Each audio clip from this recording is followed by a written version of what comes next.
All right, welcome back to Fight Talk, where we talk combat sports. I am Austin Ullman, and we're going to go through UFC Noche, the event put on by Riyadh Season.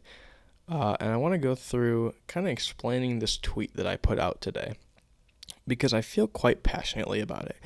And we've talked about it on the podcast, but I just want to explain it from my point of view because I feel maybe more passionately about this topic than I do any other topic in the UFC.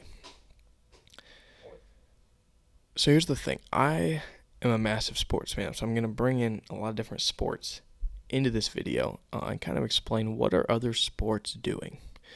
And I feel like a large base of UFC fans, UFC is the only sport they follow.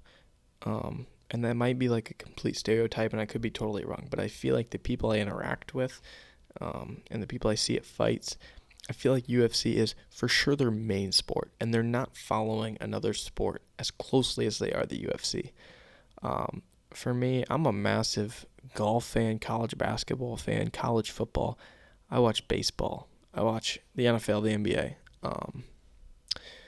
But I would say like college basketball and golf are up there with the UFC for me, following them just as closely. And I would say that it's really interesting to see UFC, the business, a relatively new business, when you look across the span of sports as a whole. It's been interesting to see how they've differed in their approach. And obviously, Dana White is the CEO and the president and everything of this. And there's good sides to Dana White and there's downsides. There's good sides. A lot of people like Dana White more than they like Rob Manfred and Roger Goodell. He's a promoter. He's fun. He's there. He's active. I'll tell you this, golf right now, Jay Monahan is the commissioner of golf, and there is some serious turmoil in golf, and Jay Monahan is nowhere to be found. I believe this year he did a press conference at the Players, the Tour Championship, and the Travelers. I believe I have that right. He did 3 press conferences this year. Half of the best golfers in the world are playing for a different league. There's massive, massive turmoil in the game of golf, and we've heard him talk 3 times. That's an issue. Dana White's never that way. He's always there. So there's good sides and downsides. So that's a good side. There's downsides. We're going to talk more about those downsides on this podcast, but there's a lot of good sides. So I'll talk about those another time.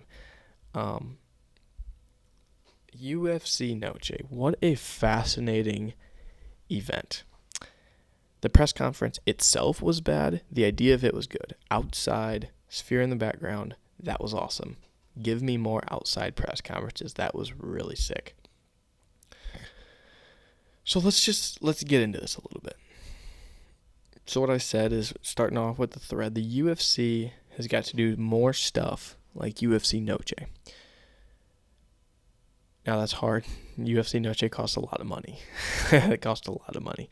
And luckily it sounds like they're doing some of that stuff moving forward, broadcast-wise and camera-wise and like television truck-wise, things like that. And I'll talk about this more later, but the other thing is that's really important in this video is the UFC's striking a deal before next year with a new company. My guess, that's not ESPN. It sounds like that's not going to be ESPN, just based off of reading Dana and what we know about him. It's not going to be ESPN. I mean, I'm sure he's talking. He said he's going to talk to everyone on Amazon, Netflix, like everybody. A lot of people get into the combat sports game, and he's going to talk to them all. Obviously, all about money there. But 2 main things is this. Pay-per-view price could go down. A lot of talk about that. And then broadcasts are going to change. Things are going to change. I'm excited for it. A little nervous for it, but we'll see what happens there. My argument here is that the broadcast has become way too consistent. And when fights don't deliver, that makes for extremely long months as a UFC fan. Lately, fights haven't delivered. Jackson probably feels more passionately about this than I do. Fights have not delivered. Bilal beating Leon, it's not great. You can tell yourself it is. You can say you're a fight fan sicko or a huge UFC fan because you enjoy watching wrestling. It's not great. Everyone's saying it. Well, the co-main event and the main event of Noche weren't great. Why was that? Because Shevchenko was dominant and Marab was dominant. So that says one thing. You don't like wrestling. And that's okay. Not asking you to. But when that's the case, it makes for some long months. The Apex isn't fun. I'm not going to cover the Apex, by the way, in here. Me and Jackson have been very clear on the Apex, what we think of it, what they should do for fight nights. We've laid out a very realistic plan. We will do so in the future, but I'm not going to do this on this podcast because we've talked about it plenty. But what I'm saying is, let's look at the last stretch. It's not been great. And last night was, or 2 nights ago, was refreshing. It was refreshing. Why? Because it was something different. And even though the fights didn't deliver, we saw something different. Some people would disagree with me on that, and that's okay. But for me personally, even though I was not there, it delivered. For one, the fights were amazing, besides the last 2. But I was really excited with the way this event went. The tape looked different. The background was awesome. Just everything different. And if you don't understand what I'm saying, let me clear it up. When Bruce Buffer puts on a different suit for a pay-per-view, and when I'm watching with Jackson, I'll look at Jackson, I'll say, that is awesome. Which is really cool. The suit looks great. But when the only difference from 301 to 302 to 303 to 304 to 305, when the only difference is Bruce Buffer's suit, that's an issue. I turned on the CBS, the first college football game on CBS this year, and I was like, this is disgusting. Their scoreboard looked terrible. That's okay. It's innovation. The scoreboard looks like a high school, like they made it in one of those like graphic design classes. It looks terrible. Their old one was so much better. My favorite was their 2012 one, or was it 2013 when Chris Davis took the kick 6? That was their best one. Their one before was pretty much just as good, and their one now looks like a high school student made it. It's terrible. That's okay. It's innovation. You move on. And by the way, if the one from 2013 was still here, it wouldn't be that cool. Why? Because it would be the same. That's what sports do. Last year at the Ryder Cup in golf, they tried a new thing out on NBC for the scoring. It was awful. It got absolutely roasted by everyone that watched the Ryder Cup. They said, I have no idea what that thing says. I don't know what hole they're on. I don't know what the scores are. I don't know who's playing who in the match. It's terrible. I don't even know what match they're talking about. It was just so many numbers, and it made no sense. That's okay. It was innovation. They figured it out. That one didn't work. The next one will. And the UFC has innovation in many categories. When it comes to the broadcast, they don't have it. It's become way too consistent. What's the difference between 301, 302, 303, 304, 305? The fights. Did anything change with the broadcast? Not a bit. And my argument, which I'll get to later, is it's too good. Our sport is too good. Dana White is too good. Anik, DC, and Rogan are way too good for us to put the same broadcast over and over and over. So we'll go down a little bit. And so I went to a Nebraska. So I go to UNI. I went to a Nebraska UNI football game. UNI traveled up to Lincoln, Nebraska. First time I'd been to Nebraska for a college football game. I always heard they had a great atmosphere. I always heard their fans were amazing and loyal and all these things. And I realized on Saturday that's the truth. It's 90,000. I think it's about 85 to be exact. 85,000 seat stadium. And on Friday night, they play Illinois, and they will sell it out for the 400th consecutive game. Now, let me tell you something about, if you don't follow college football, let me tell you something about Nebraska. They were really good in the 70s. They won a couple ships, and they were really good in the 90s. They won a couple ships. Since then, it's been horrendous. They're good again this year. Matt Rule's taken their program, done some good things, but Scott Frost and a bunch of other coaches, not great. I got a lot of friends who are Nebraska fans, and they've just been bad their whole life. They've been bad their whole life. And you know what they've done? They've just sold it out. Just every single game. Doesn't matter if they play UNI or Alabama. They've just sold it out. They can play some just terrible teams. They sold it out. 3-win year. Next year, they sell it out. 400 consecutive games. That's the longest sellout streak. Active sellout streak in college football. And they've been terrible. Not Alabama, who's been really good, or Georgia, who's been really good, or LSU, who's been really good. Not Ohio State or Michigan, who's been really good. Nebraska. And so I'm here to tell you this. We can do a stadium show, Dana. We can do it. We can do it in Spain for Ilya. We can do it here in the U.S. We can even do it in Lincoln, Nebraska. There are so many UFC fans who are dying for that. And if we only have to pay $20 for the ticket at the very top, that's okay. Because there's going to be a lot of people who want it. It's time. It's time for a stadium show. And it's time we mix some things up. Do you guys know why we haven't done a stadium show? If you don't, let me tell you.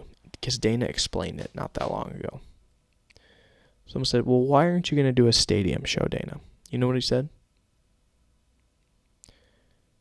He said he just, and this isn't word for word, but he said he just didn't like it the same. He'd just rather be in an arena.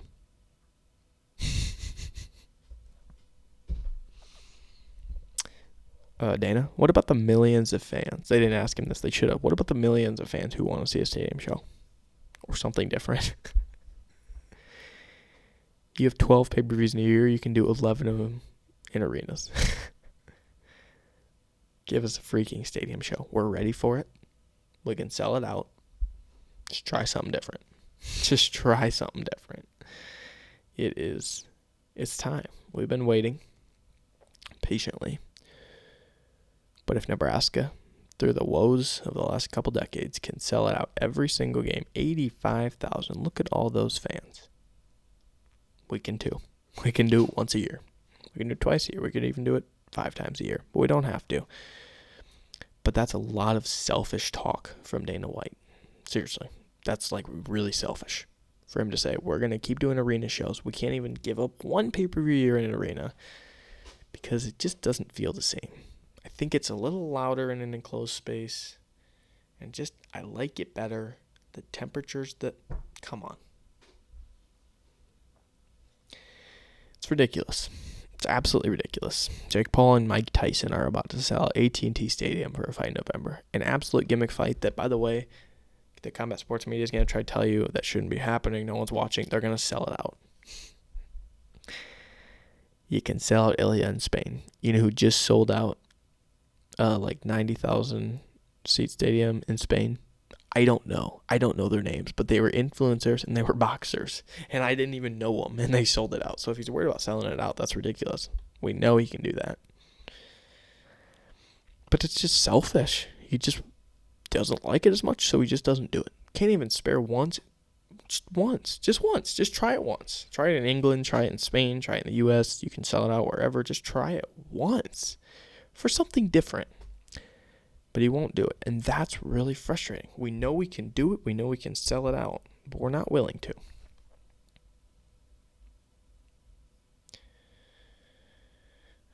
Look at that background. It's beautiful. So in a time where wrestlers are starting to dominate, we need something fun besides just the fights. Something that makes broadcast different. Besides Noche and 300, what's the last broadcast that was different? Please answer that for me. Anybody. You can't do it. You can't do it because they're all the same. UFC 300 was just a tiny bit different. Not much at all. Not much at all. They had a few extra promos. That's all it was. It was just a few extra promos.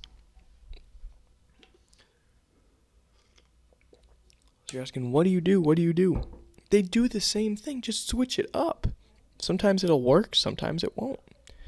But it's the same kind of promos for every fight. The promos don't even get me excited anymore because they're the same for every single fight. So try something different.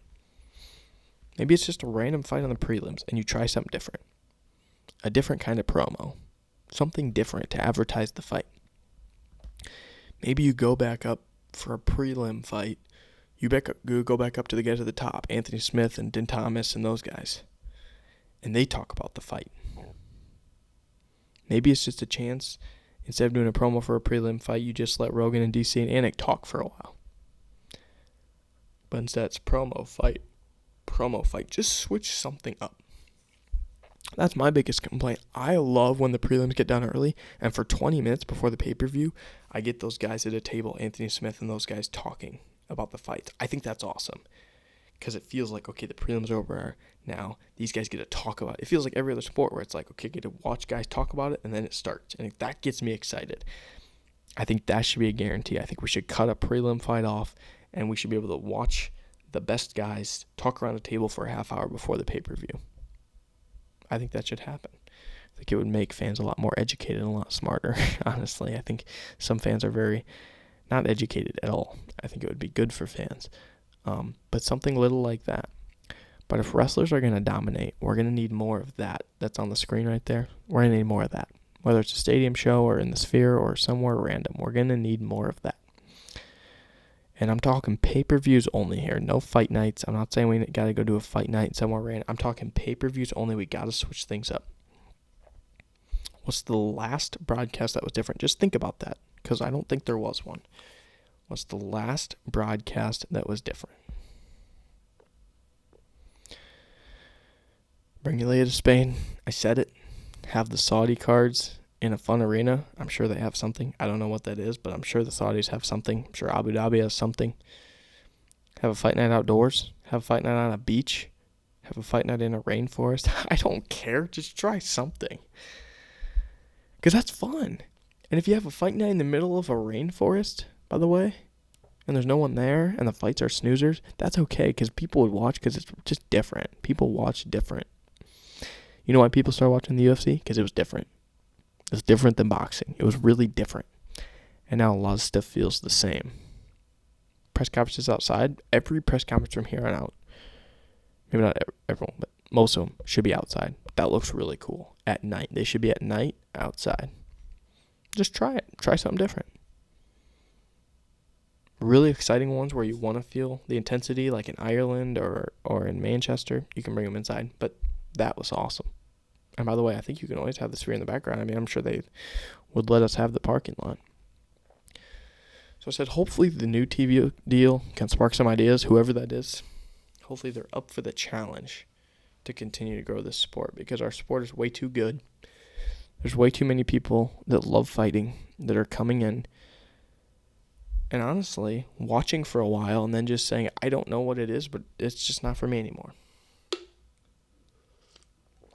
And a lot of times people can't explain it, but I think it's a lack of innovation. And even though it's a crazy fight where guys are knocking each other out, I think people are seeing too much of the same thing over and over. They got into the UFC because it was different. But when you watch it long enough, it's staying the same. Anik, DC, and Rogan. I am an announcer geek. I love it. I absolutely love it. Whether it's baseball announcers, football announcers, basketball, golf, I love it. I love hearing Jim Nantz, Gus Johnson. I love hearing Bill Raftery. I love hearing Joe Davis. I love hearing any of these guys call a ball game. I turn on ball games, not even to watch the game sometimes, but to hear the announcers. I love announcers. Anik, DC, and Rogan are some of the best. They're some of the best. Rogan's like this major personality in the world. And we got him on the UFC. We don't talk about that enough. Anik is so good. DC is so good. They're way too good to water it down with the same graphics over and over and over. Dateline Las Vegas is what Anik says every time we start a pay-per-view. It's awesome. It's so cool. And then to see those three talk after the pay-per-view is so cool. They are so good. And we're giving them the same visuals as I showed here for the Cyril Gane and Junior Dos Santos fight. That's in the Apex. Are those graphics any different than when we started this business? They are, but seriously, we've been doing this forever. Change them up once. See how it goes. Try something different. Try something different to introduce a fight. You know what I mean? Like, try something with technology. AI technology is at an all-time high. It's only getting greater. Where do we see AI in the UFC right now?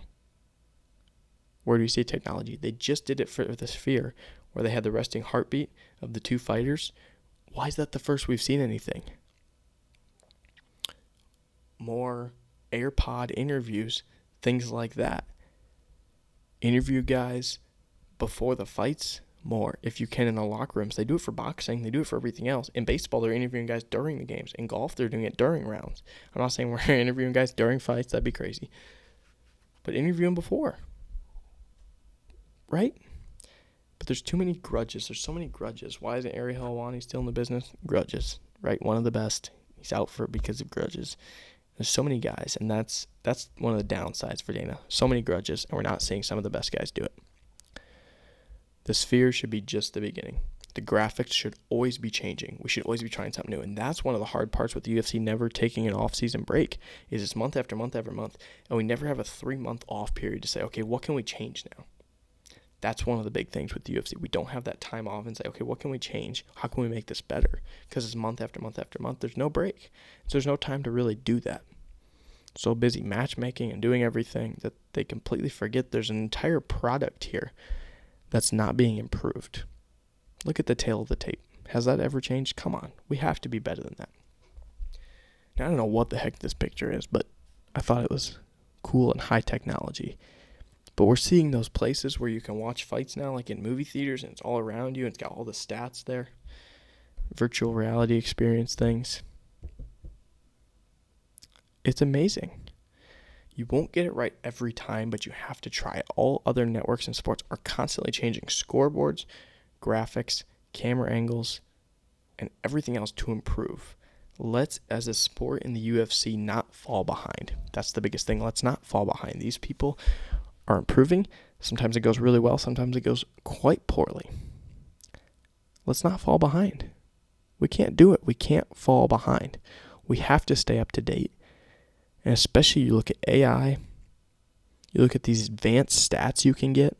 Why are we not seeing more stats during the fights? Why aren't they popping up boxes in the lower corner telling us stats about takedowns? And when a guy gets a takedown, why aren't they popping a stat in the bottom corner about how he does with control time or submissions? Why aren't we doing that? Why aren't we being overloaded with stats about these guys that we didn't previously know? Why aren't we seeing AI come into the sport? Why are all the camera angles the same? Why don't we see any different camera angles? Seriously, in every other sport, cameras are coming from every which direction. We're seeing some crazy things in the NFL now. You've got the cameras. I mean, they're like on the field, they're in the huddle, they're everywhere. Try something different with the camera angle. The camera angle stayed the same the entire time. Try something different for once. It'll work, it won't work, it doesn't matter. You tried something different. And more times than not, even if it's not that cool, fans just love it because it's different. And they're like, that is sick. Try a different camera angle. But they're not willing to do it. And I'll leave you with this. I think the biggest thing is this. I think the UFC needs a little break. I do. I think the UFC should take off the winter every year. The end of football season, the beginning of basketball season, very busy sports-wise. Tons of people are watching both those sports. It's the busiest season in sports, the winter. Late football season, playoffs, early season, basketball, NBA, college basketball. A lot of sports going on. Let's take it off. Let's take off 2 months. Boxing can keep scheduling big fights if they want during that time. But let's take it off. That's what I want. I've told you I hate when people say, oh, there's all these things wrong. Okay, so how do we improve it? And that was my goal with this podcast, was to give you a bunch of different ways we can improve with AI, with statistics, with graphics, all these different things. It's not going to always work, but that's okay. Innovation is key. And that's what it is. I think we're losing a lot of fans because of it, and we don't realize it. They're saying, I don't know why this doesn't feel the same anymore. I fell in love with this because the fights are so good. And now I don't even enjoy watching the fights that much. And why is that? I think it's because we're being to push the same broadcast down our throat over and over and over again. And so I'll leave you with this. I hope that there are massive changes made. because this sport is the best sport in the world. And we have to stay up to date, and we have to hire people to do this, because Dana can't do this, and Hunter can't do this, and Ari can't do this. We need to hire people to do these things for us. And I think it will really help. I think it'll be massive for the sport. But if there's one thing that I want to say, it's we should take a 2-month break in the winter. Late football, early basketball. And just sit down with everyone and stop matchmaking for a while. Stop doing all those things. Just take a break. Let the fans miss you. Golf hurts from this. They never let the fans miss them. Why is football so awesome? Because there's that big period where you don't have it, right? And you miss it. If football took place year-round, people don't watch the USFL or the XFL or whatever the heck it's called now. I mean, a few people do, but not very many. Why? Because you need to miss it. And then when it comes back, it's amazing. We never miss the UFC. We don't. We get a month off, but a month isn't a lot. And we get fight nights and all those things. We never get a chance to miss it. So I'm asking the UFC, give us a chance to miss you. Take a couple months off. It can be 3 if you want. And then load the rest of the year. Make us miss you so that when we come back, we see a different product, improved. And I'm saying do this every single year. And we fall back in love with it once again. For now, I am Austin Ullman. Thank you for watching, and we will see you next time.